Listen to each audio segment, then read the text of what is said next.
Você já ouviu falar do termo tap-in merchant? Nos últimos anos, esse termo tem sido usado para descrever atacantes que se especializam em marcar gols dentro da área, sem a necessidade de driblar ou criar chances por conta própria, apenas aproveitando oportunidades fáceis para empurrar a bola para o gol. Jogadores como Erling Haaland e até Cristiano Ronaldo, segundo algumas definições no Urban Dictionary, já foram descritos dessa forma. No entanto, se considerarmos que um tap-in merchant é simplesmente um jogador que marca gols com apenas um toque, então não seria exagero dizer que este atacante dos anos 980 é o maior tap-in merchant de todos os tempos. Claro, isso se você classificar esses gols de um toque como tap-ins, porque, acredite se quiser, Hugo Sánchez era um atacante tão habilidoso, com uma precisão e toque tão incríveis, que ele não precisava ser rápido ou driblar para marcar. Tudo o que ele precisava para fazer gols era um único toque na bola. Ele era tão eficiente que bastava esse breve contato com a bola para liderar a artilharia da La Liga por quase 5 temporadas seguidas. Ele chegou a ser o artilheiro da Europa, com todos os seus gols sendo marcados com apenas um toque.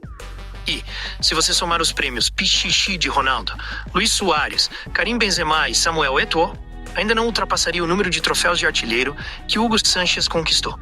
Apesar de sua grandeza, é lamentável o quão subestimado ele é. Talvez, se ele tivesse nascido nos Estados Unidos, não teria conquistado uma Copa do Mundo. Mas, se tivesse nascido na Europa ou na América do Sul, seu nome seria sempre lembrado nas conversas sobre artilheiros, por puro respeito. Mesmo crescendo na cidade do México, Hugo Sánchez estava destinado a ser um artilheiro excepcional. Seu pai é ex-jogador de futebol no México, expôs Hugo ao esporte desde cedo. Além disso, sua irmã se tornou uma ginasta olímpica, o que ajudou o jovem Hugo a desenvolver uma força, flexibilidade e mobilidade extraordinárias desde criança. Crescer com esse conjunto de habilidades tão diversificado o destacou de outros prodígios do futebol, que se formaram apenas no ambiente tradicional do esporte. Mesmo que ele não soubesse na época, Sánchez utilizaria essa combinação única de esportes para se tornar um dos artilheiros mais diferenciados e emocionantes da história do futebol. Seu talento foi descoberto cedo, tanto que aos 14 anos ele já treinava com um clube que representava a Universidade Nacional do México. E com apenas 16 anos, foi convocado para a seleção, marcando um hat-trick contra a Costa Rica nos Jogos Pan-Americanos e voltando ao México com uma medalha de ouro. Se ele tivesse feito isso na Europa ou em alguns países sul-americanos, o mundo inteiro teria prestado atenção. Pelo menos no México, as pessoas sabiam que um jovem astro do futebol estava surgindo. Ainda adolescente, ele representou o país nas Olimpíadas de 1976, sendo o único destaque da equipe mexicana. Chegando a marcar contra grandes seleções e jogadores do futebol mundial, como Michel Platini. No ano seguinte, ele conquistou o campeonato da CONCACAF, garantindo a vaga do México na próxima Copa do Mundo. Logo depois, ele se juntou oficialmente ao time principal da Universidade Nacional do México, ajudando o clube a vencer seu primeiro título da primeira divisão. Aos 20 anos, já era o artilheiro da Liga Mexicana. Nos primeiros anos de sua carreira profissional, Sánchez jogava futebol sem parar, sendo emprestado durante o intervalo da temporada para o San Diego Sockers, na Liga de Futebol da América do Norte, que era a versão antiga da MLS, onde ele marcou quase um gol por jogo. Em seu primeiro empréstimo, fez 12 gols em 17 partidas, e no segundo, 14 gols em 15 jogos. Talvez esse empréstimo para a Liga Americana e suas atuações dominantes tenham sido o impulso que ele precisava para atrair a atenção de clubes da elite europeia, onde ele realmente merecia estar. O Atlético de Madrid decidiu apostar no jovem mexicano e, em sua primeira temporada completa em um novo país e continente, enfrentando jogadores de qualidade muito superior, o jovem de 23 anos, marcou o terceiro maior número de gols da Liga, superando lendas argentinas como Diego Maradona e Mário Kempes, ajudando seu clube a terminar em terceiro lugar na La Liga, um grande salto em relação ao 8º lugar do ano anterior. Mas foi na temporada 1984 a 85 que Hugo Sánchez realmente se consolidou como uma estrela dos gols, liderando a artilharia da La Liga e ajudando seu time a conquistar a Copa do Rei pela primeira vez em 9 anos, marcando 2 gols na vitória por 2-1 na final. Ele continuou evoluindo, adaptando-se ao futebol espanhol e ganhando a reputação de ser um atacante que não precisava driblar. Como mencionei no início, se considerarmos um tap-in como um gol feito com o primeiro toque, então Hugo Sánchez foi o melhor que já existiu. Se você já se perguntou por que Hugo Sánchez tinha um estilo de jogo tão particular, a resposta está nas suas origens na ginástica. Foi essa base que permitiu a ele desenvolver uma vasta gama de habilidades de finalização que poucos atacantes antes ou depois dele conseguiram dominar. Uma dessas habilidades era o controle corporal e a flexibilidade. Como a ginástica exige um nível excepcional de controle do corpo, isso se refletia em Sanchez, que conseguia ajustar sua posição de forma rápida e precisa, transformando oportunidades mínimas em gols espetaculares. Esse controle corporal também contribuía para seu domínio aéreo. Mesmo com 1,74 metros de altura, ele era capaz de superar seus adversários no jogo aéreo, graças à sua incrível capacidade atlética de saltar acrobaticamente e alcançar cruzamentos difíceis. Uma das marcas registradas de Hugo Sanchez era a famosa bicicleta, ou chilena.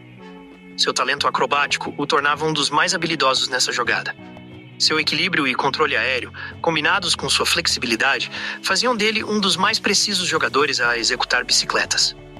Mesmo contra defensores mais altos ou fisicamente superiores, ele conseguia acertar a bola em altura e ângulos que poucos podiam competir. Muitos não percebem a dificuldade de cabecear uma bola vinda de um cruzamento em alta velocidade.